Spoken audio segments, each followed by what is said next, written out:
Drivers are regularly speeding at least 15 miles over the limit in some parts of Austin, and that puts you and others at risk. So that's why Austin transportation leaders, they're doing something. They've been noticing all these speeders and they're working to slow drivers down. Candy Rodriguez is live in one of the areas that the city is targeting. Good morning, Candy. Yeah, Sally, Tom, good morning. I'm here along South Congress, and on your morning commute, you may run into one of these devices. This is called a dynamic speed display device, and here's how it works. As cars drive by, they will get their speed in real time. Just to give you an idea, here on South Congress, the speed limit is 45. So it lets them know just how fast they're going in hopes of slowing those speeders down. Now, typically you see these on residential streets, but they're hoping by bringing them to these busy streets, it will make a difference. More than 620 people were killed in Austin last year in crashes, a record number. Many of those crashes involved speeding drivers. In some cases, Lewis Leff with the city's transportation department said drivers were going 15 miles over the posted speed limit. For example, on Slaughter Lane, the speed limit is 45 miles per hour. But a recent speed report found hundreds of drivers were going 60 miles per hour.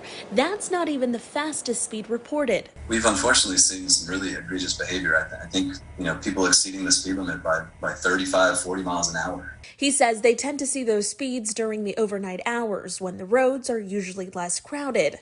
Anybody who chooses to go that fast is putting everyone else at risk on the roadways. That's why the city's transportation department has installed 14 displays like this one. They're called dynamic speed display devices. They show drivers their speed in real time and record it.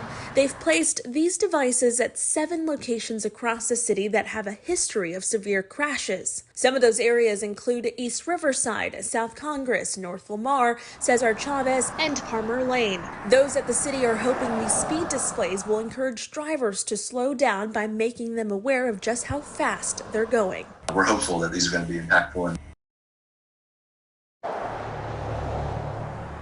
Hey, Candy, let's dig deeper here and talk about just how effective those signs really are. When you see it, I mean, initially, I'm sure it makes a difference, but what happens along, as you go through days or weeks with them? How effective are they?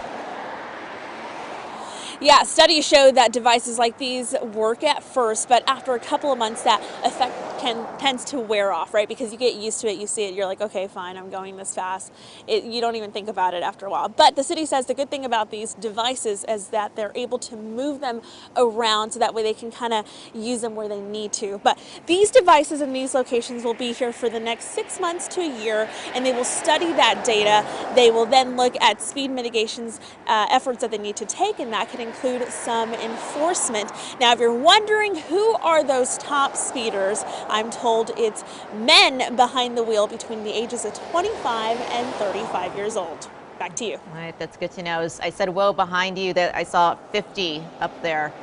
People are going really fast in that location where Candy is going live from. So be careful out there, Candy. I feel like those are actually very effective. Yeah. Whenever I see one, you check your speed and when it's put on blast to everybody. That's and they're true. like, oh, yeah. I feel like I just get judgy. I'm like, whoa, that car's going. So like the car in front of you, you're like, it's actually you, Chris, and you just think it's the one. Listen, you want to know the most effective way to slow down a speeder? You put an angry mom with one of those pedestrian signs out there. I guarantee everything would slow down.